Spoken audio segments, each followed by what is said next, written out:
Assalamualaikum students, lecture number 15 fluid mechanics 1 can 2103 में आज हम कुछ फर्दर रेनॉल्ड्स नंबर से रेलिवेंट प्रॉब्लम्स जो है वो सॉल्व करेंगे। लेकिन इन प्रॉब्लम्स में जो ख़ास बात है वो ये है कि जो डाटा आप लोगों को स्टेटमेंट्स में अवेलेबल नहीं होगा, बल्कि इस डाटा को यूज़ करने के लिए और आपको मुख्तलिफ़ किस्म के चार्ट्स और टेबल्स यूज़ करने पड़ेंगे।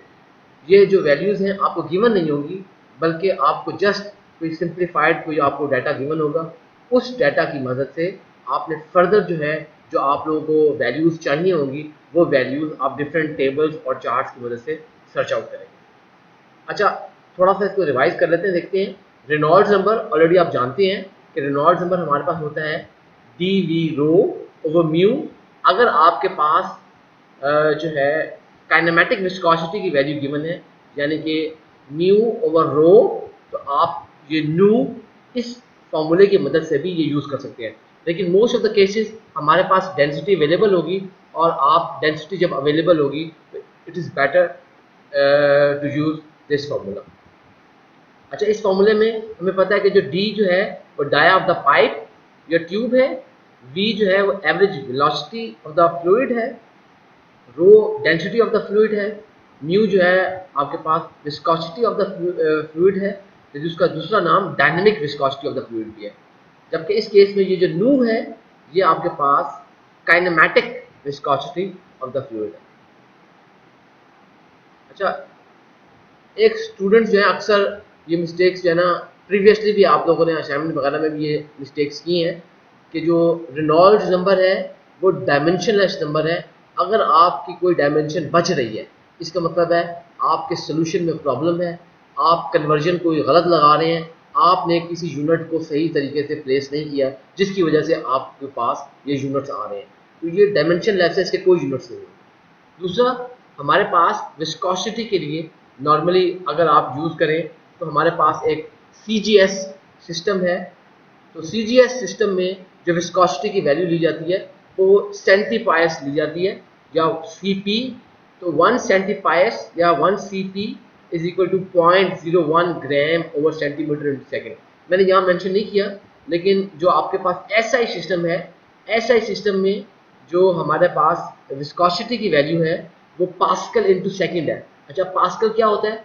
पास्कल आपको पता है कि न्यूटन्स ओवर मीटर स्क्वायर है, तो या न्यूटन्स पर मीटर स्क्वायर है, तो न्यूटन्स पर मीटर स्क्वायर इंटू सेकेंड, ये आपके पास विस्कोसिटी के यूनिट होंगे SI सिस्टम में। अच्छा, इसी तरह हमारे पास जब भी आपके पास कोई क्रॉस सेक्शनल एरिया है पाइप या ट्यूब का, तो आपके पास A जो होता है वो π/4 d स्क्वायर, और उसमें जो D है आपके पास वो डायामीटर ऑफ द पाइप और ट्यूब है। ये हमें क्रॉस सेक्शनल एरिया क्यों चाहिए होता है? फॉर एग्जांपल आपने वेलोसिटी फाइंड आउट करनी है, तो वेलोसिटी फाइंड आउट करने के लिए हमारे पास जो वॉल्यूमेट्रिक फ्लो रेट मौजूद होता है, आप उस जो है वॉल्यूमेट्रिक फ्लो रेट को आप जो है volumetric flow rate divided by cross sectional area will give you the average velocity. तो असल में हमारे पास जो फ्लूइड फ्लो कर रहा है, क्योंकि वो लेयर्स में फ्लो कर रहा है, हम उसको ये कहते हैं कि average velocity of the fluid. लेकिन आप उसको अगर वेलोसिटी ऑफ द फ्लूइड भी लिखते हैं तो ये दुरुस्त होगा। अच्छा, गैसेस के लिए भी हम यही इक्वेशन यूज करते हैं कि Reynolds number is equal to D V rho over mu. आप इसके लिए कोई अलग से आपको इक्वेशन यूज करने की जरूरत नहीं है, यही इक्वेशन यूज करेंगे। लेकिन उसमें आपके पास जो टेम्परेचर और प्रेशर है वो स्पेसिफाइड हो, वो मैंशनड हो, ताकि आप प्रॉपर्ली यूज कर सकें। अगर ये टेम्परेचर प्रेशर वेरी कर रहे हो, यानी कि अगर आपके पास लेट से एक सिस्टम है, उस विद इन दिस सिस्टम आपके पास जो टेम्परेचर और प्रेशर वेरी कर रहा है, तो फिर आपको रेनॉल्ड्स नंबर का ये फॉर्मूला जो है ये एप्लीकेबल नहीं हो सकता। अच्छा, जो मोलर मास ऑफ एयर है हम उसको 28.9647 या रफली 29 ग्राम्स पर मोल, ये हम इसको लेते हैं। अच्छा, इसी तरह आपने जब डेंसिटी फाइंड आउट करनी हो गैसेस की, लेट से कि आपके पास जो गैस है जो मेंशन्ड है, आपके पास उसकी डेंसिटी गिवन नहीं है, तो डेंसिटी निकालना बहुत आसान है। तो अक्सर गैसेस के केसेस में आपके पास प्रेशर गिवन होगा, आपके पास जो है उसके साथ साथ कोई टेम्परेचर गिवन होगा, तो अब आप ये ideal gas law PV is equal to nRT को आप यूज करते हुए आप जो है डेंसिटी ऑफ द गैसेज को कैलकुलेट कर सकते हैं। और जब आप डेंसिटी ऑफ द गैसेज को कैलकुलेट करेंगे, इसमें प्रेशर जो है वो आपने एब्सोल्यूट प्रेशर लेना है। अच्छा, और ख़ास तौर पे जब हम एब्सोल्यूट प्रेशर लेना है तो एक चीज़ आपने नोट करनी है कि जब आपके पास अगर प्रेशर की वैल्यू ATM एटमॉस्फेयर या बार्स में गिवन है, that means this values are in absolute pressure values. अगर स्पेसिफिकली मेंशन नहीं है कि ये गेज प्रेशर में है, तब भी आप इसको यही कंसिडर करेंगे कि ये आपके पास जो है आपके पास एब्सोल्यूट प्रेशर की वैल्यू है। जबकि नॉर्मली PSI में जब वैल्यूज गिवन होती हैं तो ये मेंशन होता है कि आपके पास ये गेज प्रेशर की वैल्यू है या एब्सोल्यूट प्रेशर की वैल्यू है। तो अब आप जब आपके पास बार की वैल्यू या एटमॉस्फेयर की वैल्यू गिवन है और साथ में अगर स्पेसिफिकली मेंशन नहीं है कि ये गेज प्रेशर है, तो अब आप उसको एब्सोल्यूट प्रेशर ही कंसिडर करेंगे। इसी तरह हमारे पास यहाँ पे जो V है आपका वॉल्यूम है, N जो है नंबर ऑफ मोल्स है। नंबर ऑफ मोल्स जो होते हैं आपको पता है कि मैस ओवर मोलर मैस, तो मैस आपको पास और मोलर मैस, और जो R है वो आइडियल गैस कांस्टेंट है। T जो है वो आपके पास टेम्परेचर है। तो आइडियल गैस कांस्टेंट की डिफरेंट वैल्यूज हैं। तो मैं आप लोगों को लास्ट सेमेस्टर में भी ये कहा था कि एक दो वैल्यूज आपको आती हो तो आप बाकी वैल्यूज उनसे खुद ब खुद जो है कन्वर्जन वगैरह करके आप निकाल सकते हैं। कम से कम एक दो वैल्यूज आपके पास ये आनी चाहिए। एनी हाउ, ये जब भी किसी सवाल में आपको ये दी जाएगी तो वहाँ पर आपके पास जो है जो आर की ऐसी वैल्यूज आपको मेंशन होगी जो कि आप इजीली अपने न्यूमेरिकल्स में यूज कर सकें। अच्छा, अब मैंने आपको बात की थी कि हमारे पास चार्ट्स के साथ किस तरीके से वैल्यू देखनी है। ये देखिए, एक आपको अपेंडिक्स 5 ये है आपके पास, ये मैंने जो है आपके पास बेसिकली मकेब स्मिथ की जो किताब है unit operation of chemical engineering, McCabe Smith, उसकी किताब में से ये आपके पास एक चार्ट है। मैंने ये चार्ट आपके साथ शेयर किया हुआ है। ये एक पुराना एडिशन है। मेरा ख्याल है कि अब आपके पास जो नया एडिशन है उसमें शायद ये दूसरा या तीसरा आपके पास जो है ये अपेंडिक्स होगा। वैल्यूज सेम है, सिर्फ अपेंडिक्स नंबर पुराने और नए एडिशन से ये चेंज हो गया।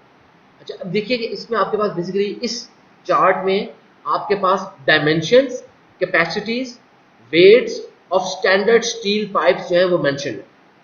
हमारे पास एक पाइप है जिसका नॉमिनल पाइप साइज इंचेस में आपको गिवन है। जैसे आप देखिए, आप बाजार जाते हैं, आप उसे कहते हैं यार आधी इंच का पाइप दे दो, पौनी का पाइप दे दो, जो है 1 इंच का दे दो, 1.5 इंच का दे दो, 2 इंच का पाइप दे दो। एग्जैक्टली अगर आप उसको जो है मेजर करें, उसका जो डाया है वो किसी भी तरह वो इन जो मेजरमेंट्स का जिनका नाम दिया गया है, यानी कि अगर आधी का पाइप है तो उसका कभी भी उसका किसी भी तरह से उसका जो है 1/2 इंच, ना ही उसका आउटर डाया होगा ना इनर डाया होगा। सिर्फ ये इसलिए नॉमिनल साइज, यानी कि आम लफ्जों में बताने के लिए, ताकि लोगों को आसानी से पहचान हो सके। एग्जैक्टली पॉइंट्स में अगर आप बताने जाएं तो वो भी जो है दुकानदार को भी मुश्किल होगी, आप मिस्टेक का भी चांस है।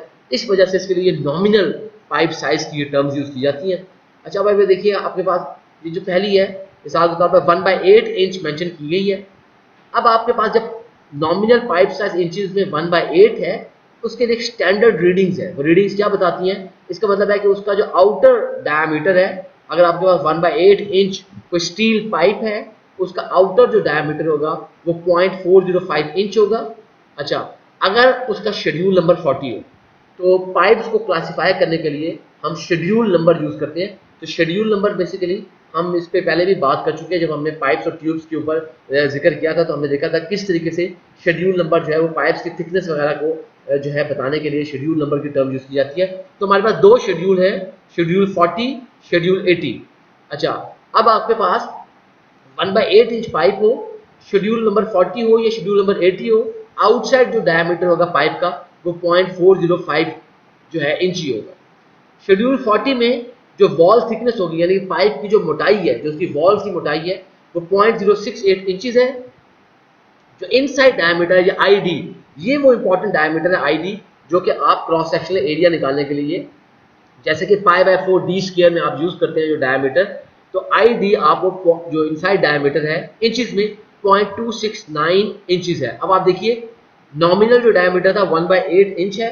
तो अगर आप 1/8 इंच को देखें तो ये आपके पास जो है आपके पास जो वैल्यूज आ रही हैं उन वैल्यूज़ को देखें तो आपके पास ये 0.125 इंच है, लेकिन 0.125 इंच बनता है 1/8 इंच, लेकिन उसका जो इनसाइड डायमीटर है वो 0.269 है। और मकसद है कि ये आपके पास उसके मतलब 100% से भी उसके पास ये ज़्यादा उसका डाया है, तो सिर्फ ये नॉमिनल डाया था, इसका उसके इनसाइड वगैरह डायमीटर से कोई ताल्लुक नहीं है। लेकिन आप टेबल्स यूज़ करके, इस तरह के चार्ट्स यूज़ करके आप इजीली जो है वो वैल्यू उसकी फाइंड आउट कर सकते हैं। अच्छा, फिर इसी तरह एक ये देखिए cross sectional area of the metal. मिसाल के तौर पे इसका क्या मतलब है कि आपके पास जो मेटेलिक उसका सरफेस है, मेटेलिक सरफेस का अगर क्रॉस सेक्शन एरिया निकालें तो वो आपके पास 0.072 जो है इंच स्क्वायर आपके पास गिवन है, जबकि inside cross section area feet square में वो गिवन है 1/8 इंच का शेड्यूल 40 के लिए 0.00040 स्क्वायर फीट, जबकि शेड्यूल 80 के लिए 1/8 इंच में 0.00025 है। इसका मकसद है कि आपके पास इस चार्ट से आपके पास inside cross sectional area π/4 d square की डायरेक्ट वैल्यू भी गिवन है, आपको ये फार्मूला लगाकर कैलकुलेट करने की जरूरत नहीं। फिर उसके अलावा सर्कमफेरेंस और सरफेस ऑफ लेंथ, फिर कैपेसिटी भी गिवन है कि इन पाइप्स की कितनी कितनी कैपेसिटी होती है, फिर वेट वगैरह भी गिवन है। ये बड़ा इफेक्टिव टेबल है कि मिसाल के तौर पर अगर आपके पास किसी सवाल में जस्ट ये मेंशन है कि जी शेड्यूल 40 1/8 इंच का पाइप यूज़ किया गया है, कोई और आपको इन्फॉर्मेशन गिवन नहीं है, तो आप क्या करेंगे, ये टेबल आप निकाल लेंगे। इस टेबल में से आप देख लेंगे जी शेड्यूल 40 के अगेंस्ट 1/8 इंच की क्या वैल्यूज हैं जो आपको चाहिए होगी। मिसाल के तौर पे आपको दो वैल्यूज चाहिए होती है नॉर्मली, डाया चाहिए होगा, इनसाइड डाया 0.269 लगा लेंगे, क्रॉस सेक्शनल एरिया इनसाइड चाहिए होगा 0.00040 निकाल लेंगे। गलती का चांस कहाँ है, गलती यहाँ पर इस सूरत में हो सकती है आप 40 की बजाय 80 की वैल्यू ले लें, 80 की बजाय 40 की वैल्यू ले लें, ये आप लोग मिस्टेक कर सकते हैं। इसको अब आप इस टेबल को आप जो है इजीली इसको कर सकते हैं सॉल्व।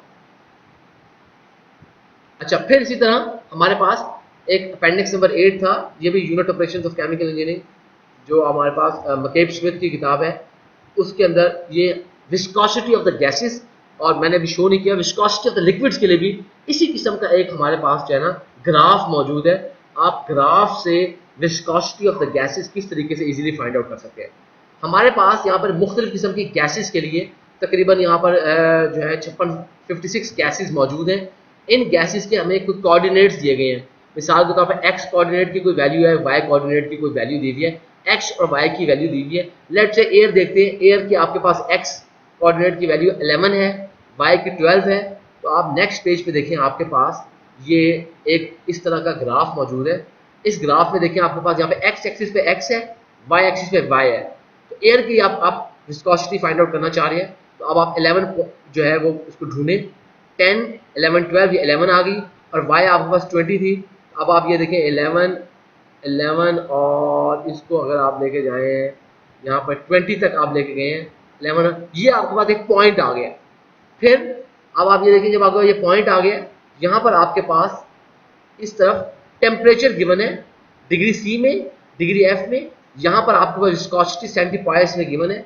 अब एयर का जो टेम्परेचर गिवन है, लेट से आपका एयर का 100 डिग्री सी टेम्परेचर हो, तो आप 100 से इस पॉइंट को टच करेंगे, 100 से बिल्कुल इस तरह की एक सीधी लाइन आप खींचेंगे, वो जहाँ पे टच कर रही होगी विस्कोसिटी वाली लाइन पर, वो आपके पास उस गैस की विस्कोसिटी होगी। सीपीज में वैल्यू है, यानी कि 1 cp is equal to 0.01 gram over centimetre into second. इस तरीके से आपको विस्कोसिटी, यानी कि मोस्ट प्रोबेबली जब आपको सवालात दिए जाएंगे उसके अंदर विस्कोसिटी, मैंने आपको जो असाइनमेंट दी थी उसमें मैंने आपको विस्कोसिटी की वैल्यूज गिवन थी, अब आपको विस्कोसिटी की वैल्यूज नहीं गिवन होंगी। अब आपको इस तरह के चार्ट्स यूज करके खुद से विस्कोसिटी की वैल्यू फाइंड आउट करनी पड़ेगी। आपको इसी तरह टेबल यूज करके आपको सिर्फ नॉमिनल डाया दिया होगा, आपने उस नॉमिनल डाया के अगेंस्ट खुद से जो है आपने inside diameter, cross section area या कुछ और चीजें आपको जो इनकी जरूरत पड़ सकती है, आप उसको ढूंढ के निकालेंगे। एक प्रॉब्लम देखते हैं। प्रॉब्लम है हमारे पास, air at 30 degree C and 5 bars is flowing inside a 1/2 inch, जैसे आपको पहले पता है ये दो निशान लगे होते हैं, ये इंच का निशान है, या 0.5 inch schedule 40 steel pipe. If the air is flowing at 4 cubic feet per minute, what type of flow is inside the pipe? Molar mass of air is equal to 28.9647 grams per mole और जो R है वो 8.314 joules पर mole into kelvin. सवाल बड़ा simple है कि आपके पास एयर है, उसका टेम्परेचर है 30 डिग्री सी, प्रेशर है उसका 5 बार्स।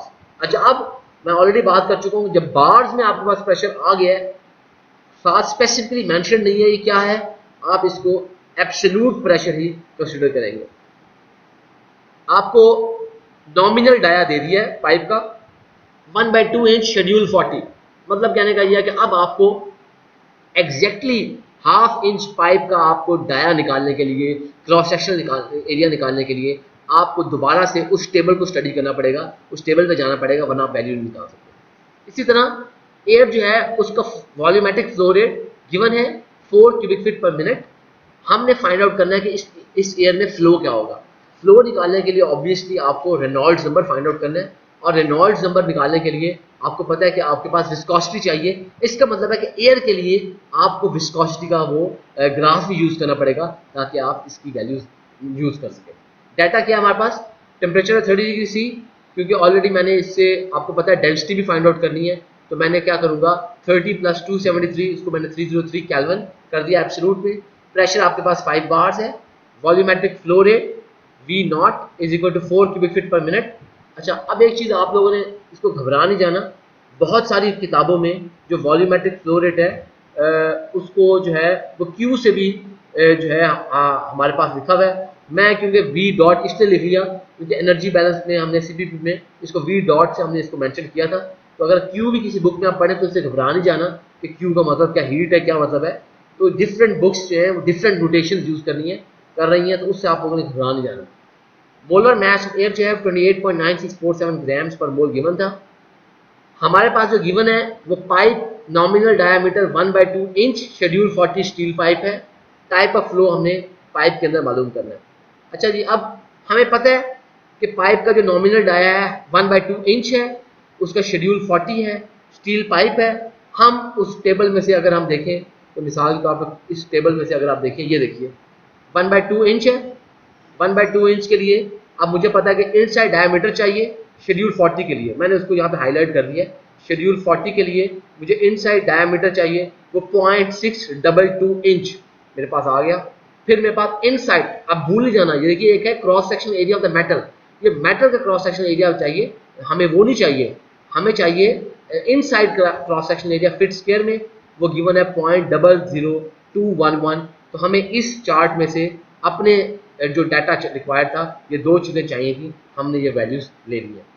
हमारे पास क्या वैल्यूज़ आ गई हैं, ये देखिए inside diameter of the pipe D = 0.622 inch, cross sectional area of the pipe area जो है वो 0.00211 फीट स्क्वायर। ये हमारे पास वैल्यूज़ आ गई हैं। फर्दर प्रोसीड करते हैं। अच्छा, फिर इसी तरह देखिए हमारे पास विस्कोसिटी भी है, हमने एयर की फाइंड आउट करनी है। तो विस्कोसिटी के लिए क्या करेंगे, हमें पता है कि एयर के लिए जो कोऑर्डिनेट्स हैं आपके पास एक्स एक्सिस पे एयर आपके पास 11 होती है और वाई पे वो 20 होती है। तो आपके पास 11 और 20 के जो आपके पास उनके जो है इंटरसेक्शन पे आपको ये पॉइंट आया है। इस पॉइंट को अब आप एयर 30 डिग्री सी गिवन है, ये देखिए 30 डिग्री सी है, आपने इस पॉइंट के साथ मिला दिया है, स्ट्रेट आपने इस तरह ये लाइन खींच दी है, ये जहाँ पे टच कर रही है, ये इस पॉइंट पे टच कर रही है। तो ये आपके पास, अब देखिए इसमें गौर करना है आप लोगों ने, ये जो है आपके पास साइकोमेट्रिक चार्ट के साथ यहाँ मिस्टेक नहीं कर देनी। 0.01 है, देखिए ये 0.01 है और ये 0.02 है, 0.01 0.02, इसका मतलब ये है 0.011 0.012 0.013 0.014 0.015 0.016 सॉरी 0.012 0.013 0.014 15 16 0.01, एक मिनट यार, 1 2 3 4 5 6 7, हाँ 0.012 0.013 0.014 0.015 0.016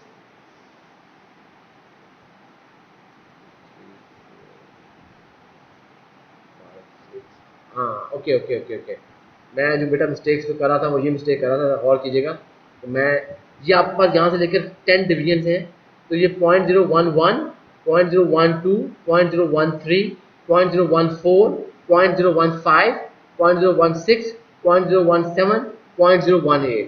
तो ये जैसे अभी आपने देखा कि मैंने इसको पहले से हल किया हुआ था, लेकिन आपके पास इसको रीड करते हुए गलती का बहुत ज़्यादा चांस है।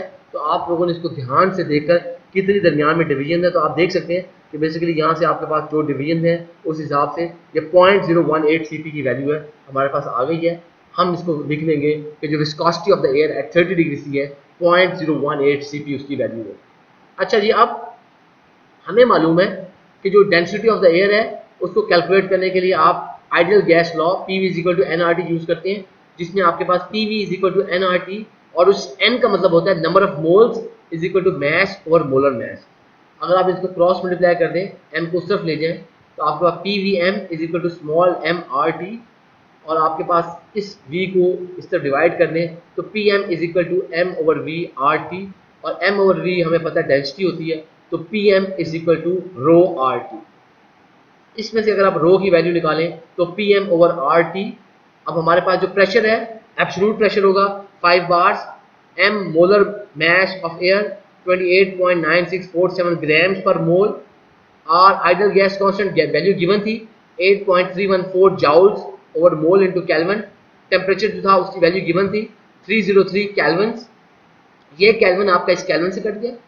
अच्छा जी, आपके पास ये मोल्स आपका इस मोल से कट गया। अच्छा, अब हमें पता है कि 14.7 psi बराबर होता है 1.0135 बार्स के। ये जो बार था आपका इस बार से कट गया। फिर हमें पता है कि psi = पाउंड फोर्स पर इंच स्क्वायर, ये जो आपके पास psi था इस psi से कट गया। फिर हमें पता है कि आपके पास 1 जाउल = न्यूटन्स इनटू मीटर, तो हमारे पास ये जो जाउल था आपके पास इस जाउल से कट गया। और हमें पता है कि 1 pound force = 4.448 Newton's. Pound force आपका इस पाउंड फोर्स से कट गया, न्यूटन आपके पास इस न्यूटन से कट गया। हमें पता है कि 1 fit = 12 inch, 1 fit square = 12 square inch square, तो आपके पास ये इंच स्क्वायर इस इंच स्क्वायर से कट गया। फिर इसी तरह हमें पता है कि 1 मीटर = 3.281 फिट, तो आपके पास ये वाला जो मीटर है इस आपके मीटर से कट गया। और हमारे पास यहाँ पे अब एक ग्राम बचा हुआ था। हमें पता था कि 454 ग्राम = 1 पाउंड मैस, तो आपके पास ये जो ग्राम है ये ग्राम से कट जाएगा, आपके पास पाउंड मैस आपके पास बच जाएगा। तो हमारे पास जब ये पाउंड मैश बच गया आपके पास, और आपके पास जो वैल्यू बच जाएगी 1 फिट स्क्वायर की ये वैल्यू, एक ये पाउंड मैश और क्यूबिक फिट की वैल्यू बच जाएगी। तो जो डेंसिटी ऑफ द एयर है हमारे पास 0.3585 पाउंड मैश पर क्यूबिक फिट, ये हमने डेंसिटी की जो वैल्यू है हमने फाइंड आउट कर दिया। अच्छा, अब हमारे यहाँ इसमें एक चीज़ हमारे पास रह गई है, एवरेज वेलोसिटी भी गिवन नहीं थी, वो फाइंड आउट करनी है। तो हमें पता है कि जो वेलोसिटी होती है वो होती है volumetric flow rate divided by area. इसका मतलब है v बार जो है एवरेज वेलोसिटी = v0/a, और volumetric flow rate 4 cubic feet पर मिनट गिवन था। एरिया आपने उस डायमेंशन वाले जो पाइप्स के नॉमिनल डाया के अगेंस्ट आपने inside cross section area 0.00211 feet square निकाल लिया था। फीट स्क्वायर इससे कट गया, मिनट आपका 60 सेकंड से कट गया, तो मिनट मिनट से कट गया, तो फिट पर सेकंड जो आपके पास वैल्यू आ गई जो एवरेज वेलोसिटी की 31.6 फिट पर सेकंड आपके पास ये वेलोसिटी की वैल्यू आ गई। अच्छा, अब यह सारी वैल्यूज हम फाइंड आउट कर चुके हैं। इन वैल्यूज को अब हमने सिर्फ रेनॉल्ड्स नंबर के एक्सप्रेशन में डाल देनी है। तो आपका रेनॉल्ड्स नंबर है dV/ρ/μ। हमारे पास डाया 0.622 इंच, v जो है 31.6 फीट पर सेकेंड, और जो डेंसिटी है 0.3585 पाउंड मैश पर क्यूबिक फिट, और जो म्यू है आपके पास वो है 0.018 cp। अच्छा, अब ज़रा अगर आप गौर करें तो हमें पता है कि 1 फिट = 12 इंच, तो आपके पास ये इंचेस जो है इंचेस से कट गए, फिट आपके पास इस फिट से कट गए। फिर हमें पता है कि 1 पाउंड मैश = 454 ग्राम्स, आपके पास ये जो पाउंड मैश है आपके इस पाउंड मैश से कट गया। फिर हमें पता है कि 1 cp = 0.01 gram over centimetre into second, तो आपका ये cp इस cp से कट गया, ये ग्राम आपके पास इस ग्राम से कट गया, और साथ में ये जो सेकंड है आपका इस सेकंड से कट गया। हमें पता है कि 1 फिट = 30.48 सेंटीमीटर, ये आपका सेंटीमीटर इस सेंटीमीटर से कट गया, और ये जो आपका फिट है आपके पास जो था इस फिट से कट गया था, इस फिट से कट गया था। और उसके बाद आपके पास एक सेकेंड, सॉरी, ये आपके पास जो फिट था, देखिए ये जो फिट है आपके पास, एक फिट ये, एक फिट ये, एक फिट ये 3 फिट है, ये आपके इस क्यूबिक फिट से कट जाएंगे। आपके पास ये सारे जो है कन्वर्जन हो गई हैं। डायमेंशनलेस आपके पास एक न्यूमेरिकल वैल्यू आ गई है। वो जो रेनॉल्ड नंबर की वैल्यू आई है वो 48,590.77, विच मीन्स कि आपके पास इस हाफ इंच पाइप में जब एयर 30 डिग्री सी और 5 बार पे वो फ्लो कर रही है तो हमारे पास जो है एक टर्बुलेंट फ्लो होगा। तो इस तरीके से आपके पास जब ये वैल्यूज गिवन नहीं होंगी तो आप लोगों ने चार्ट्स को यूज करके, टेबल्स को यूज करके किस तरीके से वैल्यू आपने कैलकुलेट करनी है ये ऑलरेडी आप देख चुके हैं। अच्छा, प्रॉब्लम नंबर एक और देखते हैं हमारे पास, problem number 14। Crude oil having 900 kilograms per cubic meter density is pumped at 1.5 meters per second through a pipeline 1 meter in diameter. Above what value of the oil viscosity would laminar flow exist?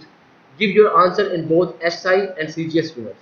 अच्छा, अब हमारे पास सवाल ये है कि एक crude oil है, उसकी डेंसिटी गिवन है 900 किलोग्राम्स पर क्यूबिक मीटर। उसकी जो वेलोसिटी है, जिस वेलोसिटी से ये क्रूड ऑयल पाइपलाइन में से फ्लो कर रहा है वो 1.5 मीटर्स पर सेकंड है। अच्छा, पाइपलाइन का जो डायामीटर है वो 1 मीटर है। अब हमने बेसिकली विस्कोसिटी की वो वैल्यू फाइंड आउट करनी है कि जिससे अबव, देखिए विस्कोसिटी की जिस वैल्यू से अबव फ्लो लैमिनर होगा, यानी कि जिस वैल्यू से बिलो अगर आप जाएंगे तो फ्लो आपका लैमिनर नहीं रहेगा, यानी कि इसका मतलब 2100 से ज़्यादा हो जाएगा, तो आपने वो वैल्यू फाइंड आउट करनी है। इसके लिए आपने जो आंसर है एसआई और सीजीएस यूनिट दोनों में आप लोगों ने देना है। जो डाटा गिवन है हमारे पास, density of the oil 900 kilograms पर क्यूबिक मीटर गिवन है, वेलोसिटी, एवरेज वेलोसिटी 1.5 मीटर्स पर second of the oil, diameter of the pipe 1 metre given है। हमने viscosity of the oil find out करनी है कि किस विस्कोसिटी ऑफ द ऑयल के, यानी कि वो वैल्यू फाइंड आउट करनी है कि जिससे आपके पास अबव जो है वो लैमिनर फ्लो एग्जिस्ट करे। अच्छा, अब हमें पता है कि जो रेनॉल्ड्स नंबर है उसके formula R E is equal to D V rho over mu. फिर उसके अलावा हमें पता है कि आपके पास जो रेनॉल्ड्स नंबर लैमिनर उस वक्त होता है जब आर ई की वैल्यू 2100 हो। लिहाजा हमने जब 2100 रेनॉल्ड नंबर हो उस वक्त कोई वैल्यू निकालनी है तो हम क्या करेंगे, आर ई की जो वैल्यू है वो 2100 सेट कर देंगे। लेकिन इससे पहले इस फॉर्मूले को हम म्यू की टर्म्स में लिख लेते हैं ताकि आपको इन म्यू की टर्म्स में हम लिख रहे हैं इस फॉर्मूले को। तो अगर आप देखिए R is equal to D V rho over mu, तो म्यू की टर्म्स में ये फॉर्मूला बन जाएगा D V rho over R E, D V rho over R E. अब आर ई की वैल्यू आपने 2100 पुट कर दी तो हमारे पास डी 1 मीटर, वी 1.5 मीटर्स पर सेकेंड, डेंसिटी 900 किलोग्राम्स पर क्यूबिक मीटर, जो रेनॉल्ड्स नंबर है वो 2100। तो अब आपके पास जो है ज़रा देखिए कि आपके पास जो है हमें पता है कि जो न्यूटन होता है वो इक्वल होता है किलोग्राम मीटर्स पर सेकंड स्क्वायर। तो आपके पास ये जो किलोग्राम है किलोग्राम से कट गया, मीटर्स आपके पास मीटर से कट गया, ये 1 सेकंड जो था आपके पास ये पावर से कट गया। फिर हमें पता है कि जो न्यूटन मीटर स्क्वायर जो है वो पास्कल के बराबर है, तो ये न्यूटन आपका न्यूटन से कट गया। और आपके पास ये देखिए कि जो 1 मीटर स्क्वायर यहाँ पर है, 1 मीटर यहाँ पर है, तो ये आपके क्यूबिक मीटर से कट गया। फिर आपके पास जो चीज़ें बच गई हैं वो पास्कल इंटू सेकंड बच गया। तो आपकी जो viscosity of the oil in SI unit वो होगी 0.6429 पास्कल इंटू सेकंड। जरा अब और करना है आप लोगों ने, इस फॉर्मूले को देखें, इस फॉर्मूले को देखें, D V rho over mu, जो फ्रैक्शन के ऊपर जो टर्म है न्यूमिनेटर है वो डी वी रो है और डिनोमिनेटर जो है वो म्यू है। अब अगर आपके पास डिनोमिनेटर की वैल्यू छोटी होती रहे तो आपका रेनॉल्ड नंबर बढ़ना शुरू हो जाएगा। अगर आपके पास ये जो म्यू की वैल्यू अगर बढ़ना शुरू हो जाए तो आपका रेनॉल्ड नंबर की वैल्यू छोटी होना शुरू हो जाएगी। इसका मतलब ये है कि आपके पास ये जो हमने म्यू, जब ये 2100 है और ये जो म्यू फाइंड आउट किया है, इस म्यू की जब वैल्यू इंक्रीज करेगी, लेट्स से कि आपके पास ये जो म्यू की वैल्यू निकाली है आप लोगों ने अभी हमारे पास 0.6429, ये म्यू की वैल्यू जब हम इसमें यहाँ पे लगाते हैं और अगर आपको लेट्स से कि 0.6 म्यू की अगर वैल्यू हुई है या 0.7 हुई है, 0.8 हुई है, रेनॉल्ड्स नंबर 2100 से नीचे गिरना शुरू हो जाएगा, आपके पास फ्लो लैमिनर ही रहेगा। अगर आप म्यू की वैल्यू कम करना शुरू कर दें, 0.6 की बजाय 0.5 कर दें, 0.4 कर दें, रेनॉल्ड्स नंबर की वैल्यू बढ़नी शुरू हो जाएगी। इस तरह आपने दर हकीकत ये विस्कोसिटी की वैल्यू फाइंड आउट कर दी। सवाल इजी था, लेकिन टेक्निकल पॉइंट था, तो पहले भी जो है बच्चे इसमें अक्सर गलती करते हैं और इस सवाल की स्टेटमेंट को समझ नहीं पाते। इसी सवाल को अब सीजीएस सिस्टम में हम हल करते हैं। तो हमारे पास जो म्यू है वो आप उस फॉर्मूले टर्म्स में लिख देते हैं। 1 मीटर 1.5 मीटर पर सेकंड वी, रो 900 केजी पर क्यूबिक मीटर, आर की वैल्यू 2100 लगा दी है, डायमेंशन लेस होती है। हमें पता है कि 1 KG is equal to 1000 gram, KG आपका केजी से कट गया। फिर हमें पता है 1 metre is equal to 1 metre is equal to 100 centimetre. उसके बाद आपको पता है कि 1 CP is equal to 1 gram over centimetre into second. ये आपका ग्राम इस ग्राम से कट गया। फिर आपके पास ये जो सेंटीमीटर सेकंड सेंटीमीटर से कट गया, ये आपका सेकंड इस सेकंड से कट गया, 1 2 ये जो 3 आपके मीटर्स हैं इस क्यूबिक मीटर से कट गए। तो आपके पास जो वैल्यू बच गई वो खाली सीपी की वैल्यू बच गई। तो विस्कोसिटी ऑफ द ऑयल आपने फाइंड आउट कर ली 642.857 सीपी। फिर देखें आप इसको, जब आपने ये 642.857 फॉर एग्जांपल आप कह दें इसको 643 आपने जो है इसको विस्कोसिटी की वैल्यू फाइंड आउट की है। अब अगर आप 643 के बजाय यहाँ पे 700 की वैल्यू ले रहे हैं, 700 की अगर आप वैल्यू ले लेंगे, आपका रेनॉल्ड नंबर लैमिनर रहेगा 2100 से कम हो जाएगा। अगर इसके बजाय 643 के बजाय आप 500 ले लें, तो अब आपके पास ये वैल्यू छोटी हो गई है, तो रेनॉल्ड नंबर बढ़ जाएगा, वो 2100 की हो सकता है 2500 हो जाए। इस तरीके से दर हकीकत वो जो वैल्यूज, जिन वैल्यूज से ऊपर अगर विस्कोसिटी की वैल्यू जाएगी, तो आपके पास फ्लो जो है वो लैमिनर होगा। वो वैल्यूज एसआई सिस्टम में 0.6429 है और सीजीएस सिस्टम में 642.857 है। बेटा थैंक यू वेरी मच। आज का लेक्चर यहीं तक ही था। ये लेक्चर के जो नोट्स हैं आपके LMS पर, आपके ocw.kfueit.edu.tk पर अवेलेबल है। इसके अलावा लेक्चर नंबर जो 16 है उसके भी PDF नोट्स आपके OCW और LMS पर अवेलेबल है। लेक्चर नंबर 16 की वीडियो मैंने अभी अपलोड नहीं की, तो वो भी इंशाल्लाह मैं कल उसको अपलोड कर दूंगा। तो बहरहाल आप लोग जो है ये बेटा please watch this video before attending the live session. और जब आप लाइव सेशन में पार्टिसिपेट करें तो गो थ्रू कर लें, इसमें देखेंगे चार्ट्स में अगर आपको समझ ना आ रही हो, ये चीज़ आपको क्लियर होनी चाहिए। उसके बाद अगर आपको कोई मजीद कोई सवालात हो तो आप मुझे लाइव सेशन में, उसके अलावा ईमेल करके या आप मुझे व्हाट्सएप पे टेक्स्ट मैसेज करके भी आप मुझसे पूछ सकते हैं। Thank you very much. अल्लाह हाफिज़।